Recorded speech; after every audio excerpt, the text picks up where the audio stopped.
Welcome to Chapter 7, Somatic and Dissociative Disorders. In this chapter, we will discuss somatic symptom disorder and related disorders, including conditions that involve highly distressing thoughts related to bodily symptoms. We will also talk about dissociative disorders, which involve alterations in memory, consciousness, or identity. These disorders and the distress they cause often occur because of underlying biological, psychological, cognitive, and social factors. In this PowerPoint, we will review somatic symptom and related disorders, dissociative disorders, and contemporary trends and future directions. Somatic symptom and related disorders are characterized by prominent physical or bodily symptoms associated with significant impairment or distress. There may be actual physical illnesses that are present, and there may also be cases where actual physical illnesses are not present. Some of the disorders we will talk about are somatic symptom disorder, illness anxiety disorder, conversion disorder, factitious disorder, and psychophysiological disorders such as those that we covered in Chapter 6. As we mentioned in class earlier this week, Table 7.1 is a great table to review as it relates to the characteristics, prevalence, and course of some of these key somatic symptom and related disorders. Somatic symptom disorder is characterized by the presence of at least one distressing somatic symptom and at least one of the following: persistent thoughts, high anxiety, or excessive time devoted to the symptoms. The pattern occurs for at least 6 months and involves those persistent thoughts or high anxiety or excessive time devoted to the symptoms. Individuals remain convinced that they have a serious disease, even when tests rule out an illness. In about 10% of cases of somatic symptom disorder, symptoms are early indications of a medical condition. However, there is only sometimes an identifiable medical condition. Illness anxiety disorder is characterized by a chronic pattern of preoccupation with having or contracting a serious illness. The pattern must be present again for at least 6 months. It is also characterized by minimal or no actual somatic symptoms, having a really high level of anxiety around the potential of becoming ill, and is been shown to be found to be really highly associated or correlated with an individual's cognitions around and preoccupations around cognitive preoccupations around having or contracting a serious illness.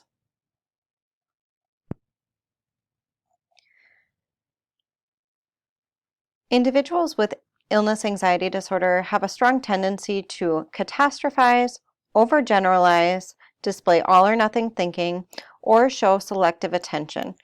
An example of catastrophizing would be going to the worst case scenario. So automatically thinking worst case scenario is going to happen to that person. Overgeneralizing would be believing that a serious illness and fatal conditions are really prevalent or more likely to happen than they are. All or nothing thinking is that idea of black or white thinking, such as believing that if they have one symptom, that must mean that they are really ill, and so that black and white thinking of one symptom means very ill. And then showing selective attention might be only selectively noticing and paying attention to medical information and focusing mostly on what is could be concerning or potentially threatening, and focusing and being really hypervigilant around that. Next, we're going to look at conversion disorder. Conversion disorder involves motor, sensory, or seizure-like symptoms that are inconsistent with any recognized neurological or medical disorder. And conversion disorder results in significant distress or impairment in life activities. Individuals are not consciously faking symptoms. Individuals who experience conversion disorder genuinely believe that there is a problem. And some examples of some of the symptoms that individuals might experience might be sensory symptoms, such as blindness, loss of voice or dizziness, or seizures. Among children and adolescents, the most common symptoms are motor weakness and abnormal movements. Diagnosis is confirmed when the symptoms are incompatible with neurological findings, such as when an individual might have a seizure-like attack that is not able to be correlated with any kind of neurological findings that would support those seizure symptoms. Next, we're going to take a quick look at factitious disorder. Before we jump into factitious disorder, as it relates to conversion disorder, we mentioned this again in class, in that somebody with factitious or with conversion disorder is not consciously faking symptoms, and so they're not malingering. And remember, we talked about malingering being that feigning illness for external purposes, and so intentionally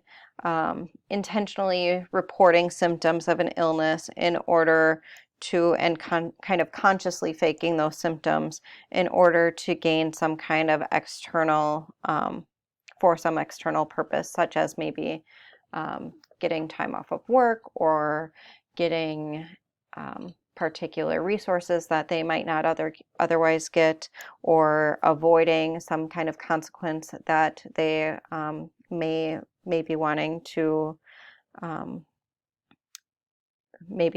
avoid. So sometimes malingering would be present. When I was working as a crisis worker, when somebody was trying to avoid some kind of criminal justice consequence, they may then purposely be faking some somatic symptoms. And again, that does not fit with conversion disorder. In conversion disorder, there is not malingering. However, now we're going to transition into talking about factitious disorder, which is a condition in which a person deliberately induces or simulates symptoms of physical or mental illness with no apparent incentive other than attention from medical personnel or others. So factitious disorder, there's no apparent incentive other than that attention from medical personnel and others.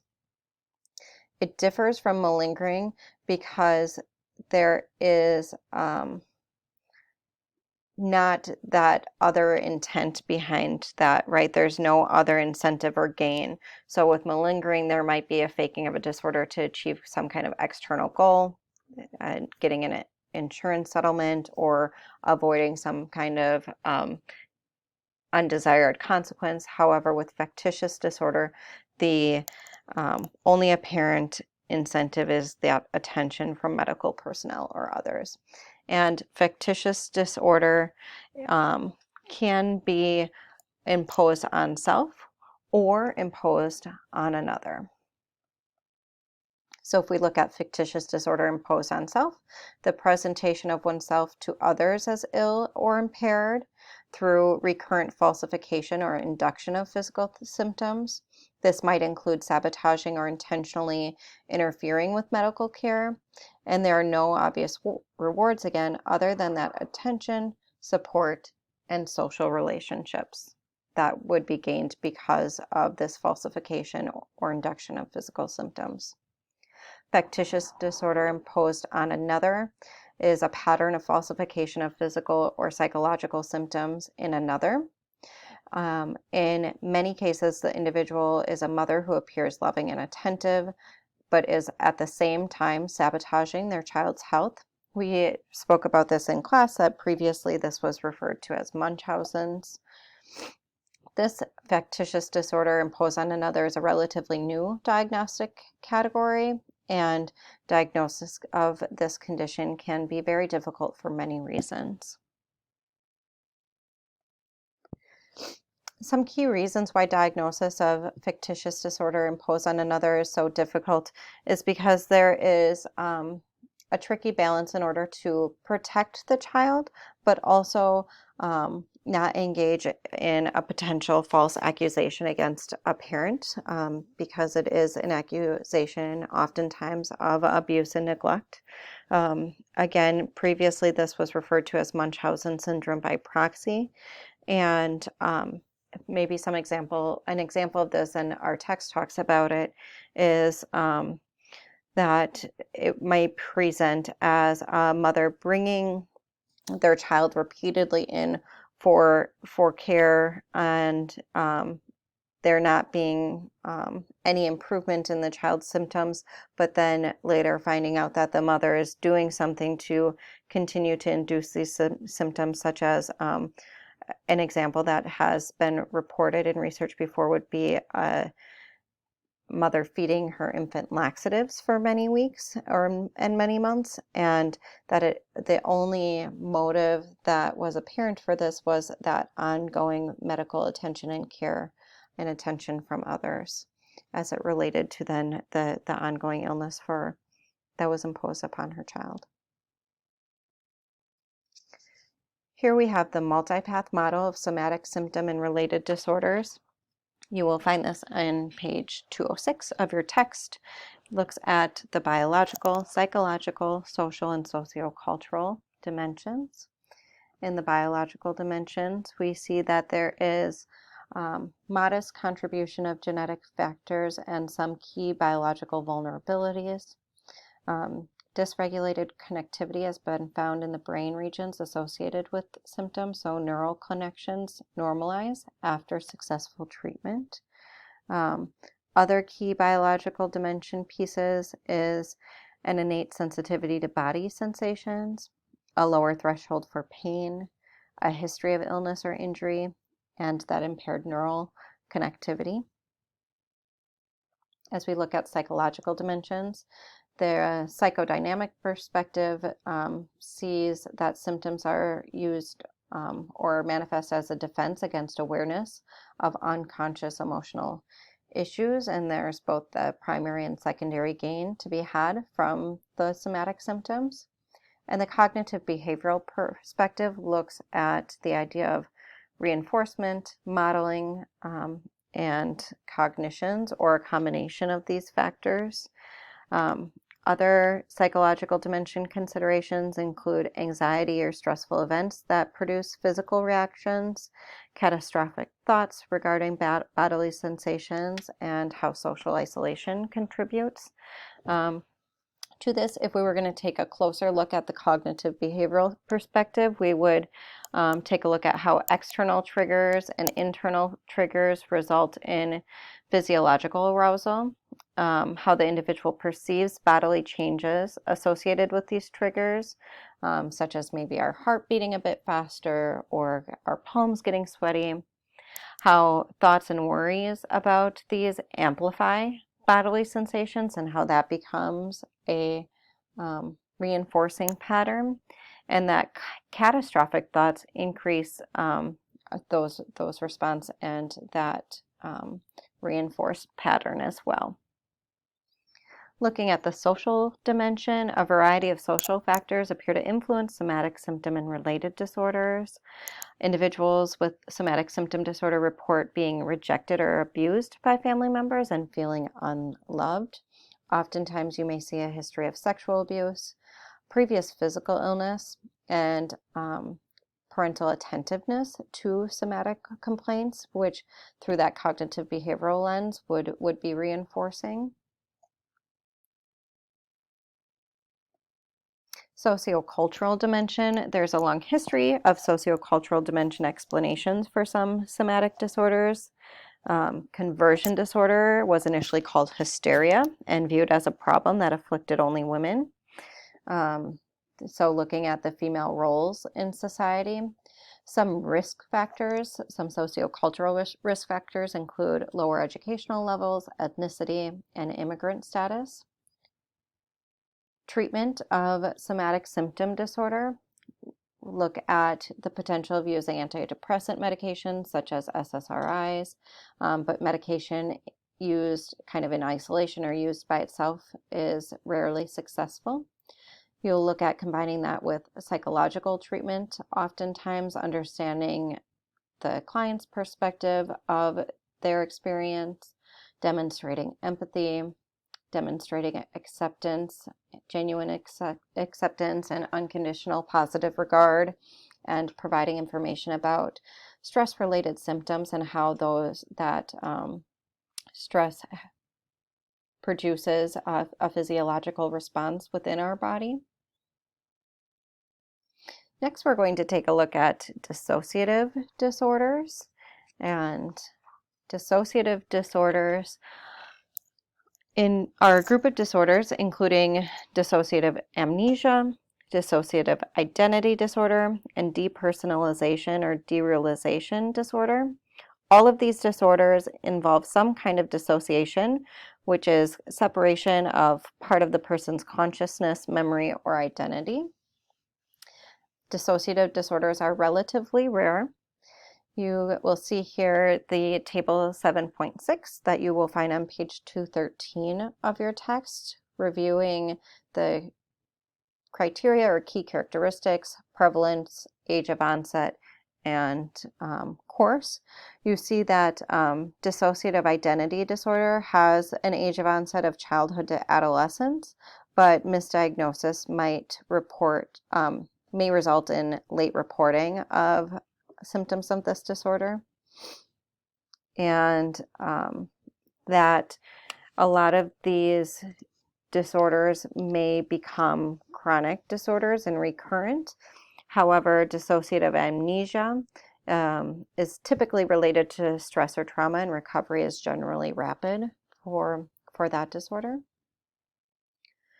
Looking at dissociative amnesia, it is partial or total loss of important personal information.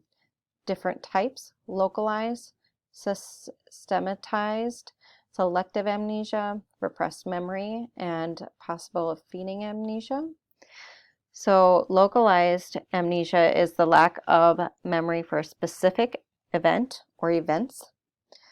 Systematized amnesia is loss of memory for certain categories of information. Selective amnesia is the inability to remember certain details of an incident.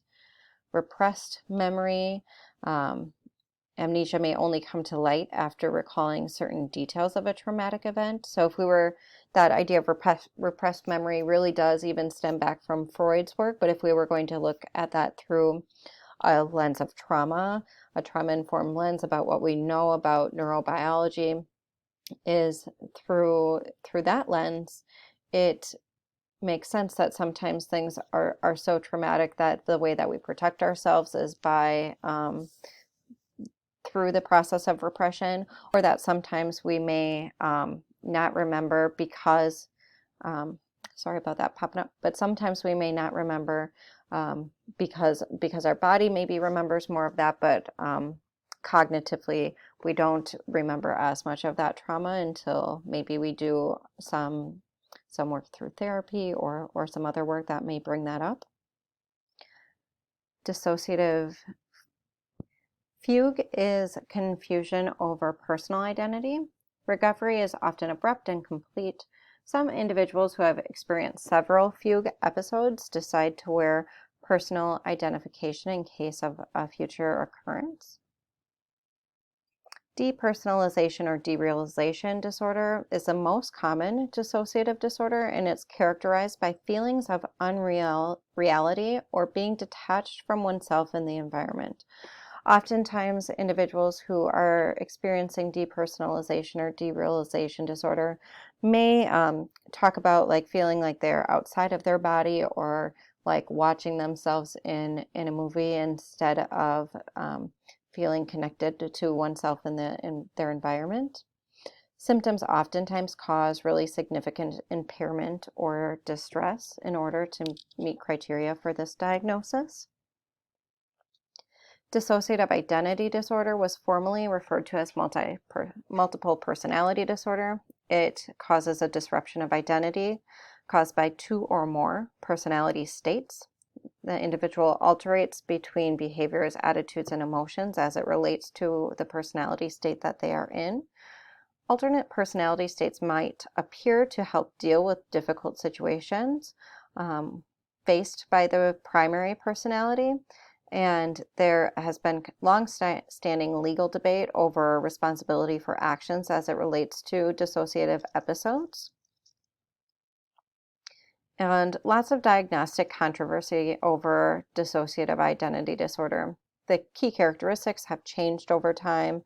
Some believe that there isn't great assessment or diagnostic techniques, and there's the concern about clinician bias. And there are questions regarding reports of memories retrieved from early ages as it relates to specifically to the diagnosis of this disorder. When we look at the cause of dissociative disorders, we will review the different dimensions. Here we have the biological and psychological dimensions. There is disruptions in memory encoding due to acute stress, which leads to atypical brain functioning that's been documented. And then permanent structural changes in the brain due to trauma might play a role, specifically reduction in the volume of the amygdala. Looking at psychodynamic theory, repression protecting us from painful memories, as I referred to earlier. Looking at more contemporary theories, post-traumatic model of dissociative identity disorder, where the personality split is developed because of a traumatic experience and the inability to deal with it. And it is really difficult to formulate and test different psychological hypotheses as it relates to these disorders. Here we have included the social and sociocultural dimensions of the multipath model of dissociative disorders and the post-traumatic model of dissociative identity disorder. So you begin with that exposure to really overwhelming childhood stressors. And there is a high capacity for self-hypnosis and a low capacity for self-hypnosis, lack of environmental support, and that may lead to encapsulating the traumatic experience or possible development of other childhood disorders. And encapsulating that traumatic experience would lead to the development of different memory systems and potential dissociative states. Social and sociocultural dimensions. Individuals who report dissociation score high on fantasy proneness and fantasy susceptibility. And individuals might learn about dissociative identity disorder through mass media and begin to act out its roles. The iatrogenic disorder is a condition unintentionally produced by a therapist through mechanisms placed on the These mechanisms placed on the client might be selective attention, suggestion, reinforcement, and expectations that are placed on the clients. At times, dissociative identities, it is hypothesized that dissociative identity disorder could be iatrogenic. Treatment of dissociative disorders, treating dissociative amnesia and dissociative fugue. Symptoms tend to end spontaneously. Depression often is associated with the fugue state, and a reasonable approach to treatment would be seeking to alleviate depression and stress, or being able to manage those states of depression and manage the stress. Antidepressants, CBT, and stress management techniques would be commonly used. Treating depersonalization and derealization disorder, again, might look at using that behavioral therapy or antidepressants and anti-anxiety medications. Treatment tends to focus on alleviating feelings of depression, anxiety, or fear of detachment symptoms. But there is a slower rate of recovery from treating these disorders as it as compared to treating dissociative amnesia or dissociative fugue. And then we have treatment of dissociative identity disorder, which is mostly through trauma-focused therapy to help develop other ways of coping with stressors and healing from past therapies so that individuals don't have to enter dissociative states. And looking at this contemporary trends and future research, the DSM-5 criteria for somatic symptom disorder have changed dramatically. Only one problematic symptom is now necessary for diagnosis, and the terminology that was previously used of medically unexplained is removed, and this speaks to that importance of the mind-body connection, and it does affect the disorder prevalence as it relates to these changes in how we diagnose disorder and how that diagnostic criteria has changed in the DSM-5. Another key point is that even though medically unexplained being removed speaks to that mind-body connection and especially helps as it relates to the stigma when patients presenting with somatic symptom disorder were then maybe sometimes referred to as, these are just imaginary, when the emphasis is on that medically unexplained. A concern about taking that out is the potential of an individual to miss an actual significant physical condition, and so it is important always to consider a holistic assessment and treatment approach as it relates to these conditions, which are oftentimes associated with significant stressors and life traumas. We've now come to the end of Chapter 7. Here we're at the reflection and review. Take a few minutes to consider these questions and jot some notes down, and I look forward to reviewing Chapters 8 and 9 with you next week.